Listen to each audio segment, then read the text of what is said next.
Hi, so in this little video I'd like to show you how you can use Moog's Filtatron app to not only filter sounds but also to use it as some kind of synthesizer to create your own sounds and to play little bass lines or something like that. When I just got my hands on this little app, I was really fascinated by all the cool sounds that are possible to create with, like these preset list. You have a lot of really cool sound effects, very bassy and very rich and deep sounds, like you know them from the Moog synthesizers. And I thought, like, is there really a chance to play this thing like a synthesizer, like a keyboard based app? And well, of course it's a Filtatron, it's mainly a filter thing. It's not really designed for being played like that, but it offers a VCO, so it's an oscillator. So somehow I found a way how to misuse that kind of thing and really just generate some sounds from it. And so I thought I'd share it so you can use it that way too. So yeah, we have 3 steps. First, like what kind of sound can be used for playing, and then how you play, and then how you get this whole thing out of Filtatron. So the first thing is what kind of sound is useful, and as I said, you need the oscillator for that. So on the levels tab here, you just turn the line and sampler to 0, turn the volume to completely down, and you just crank up the volume of the VCO quite a bit.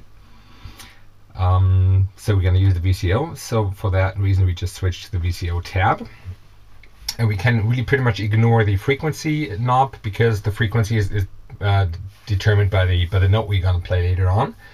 The really important part is that little blue knob here, the enabled knob. If I just hit it and deactivate it, you're going to hear a constant sound played by the oscillator. And if I activate the sound, I only hear sound when I trigger it, and I can trigger the sound by actually hitting the release knob, or when I use the pads, which I'm going to show later on. So the release knob, of course, acts like a release knob would act. So just if you turn it down, you have no release sound whatsoever. And if you just turn it up,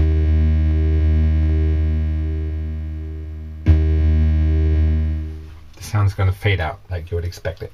So I just have a little bit of release in here. And the others, like the filters and the envelope and the LFO, are set to a way that my basic waveform here creates a nice little bassy synthesizer sound, just like that. So any kind of sample-based sounds will not really do the job here, because the sample is going to be played constantly, so we cannot really trigger it.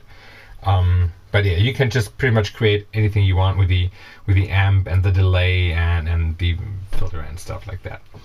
So the next thing is how you can play it. Well, as I said, you have to enable the button here, and then you go to pads, and on the lower part you have the pads for X and Y control of the oscillator. So all the other pads controls really don't interest us here. It's only really the VCO control. So and you have like the volume from on the y-axis, and the tone itself on the x-axis. It really goes like from 0 to 1200 hertz. And well, it's not really visible on the movie preps, but up here you get the display of the note that you're actually playing.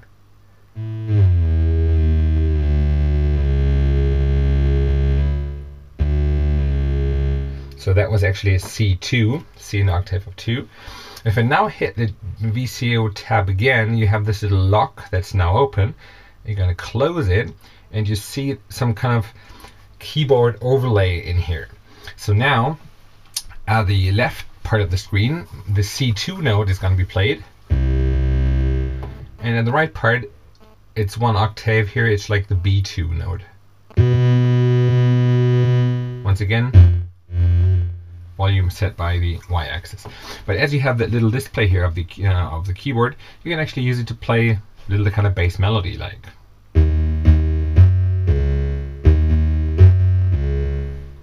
And or you can record that, or you can just play one simple note and sample it as well.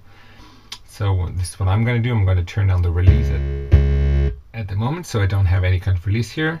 Go to pads, and then I can just play one note and sample it.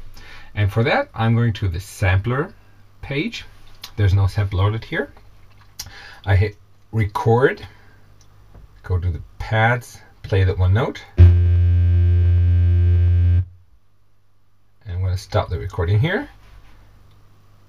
Give it a name. And then it appears down here in my list of samples. It's a WAV file.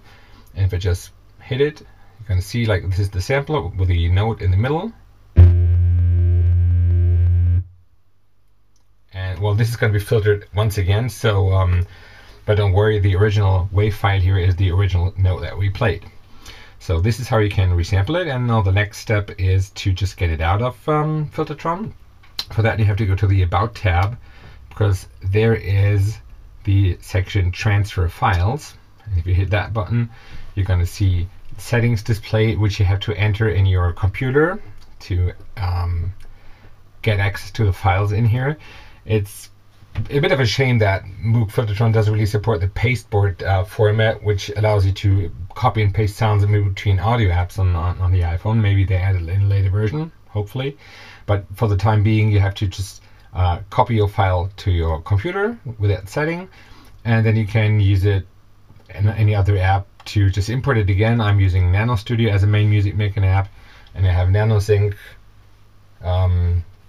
as the file transfer to get it over there. So, and I have loaded this in my synthesizer here, in the Eden synthesizer, and just can really then edit the sample, cut away the empty parts like the zero volume parts, and then just play my sound here. And as the Moog analog sound is really just some kind of cool and deep sound, it adds a whole new dimension to all your music making, no matter what app you're going to use. So I hope you find this useful, and well, just leave me a comment if you have created any cool kind of music with the Filtatron tricks I just showed you. And well, that was it. Have fun and make some great music.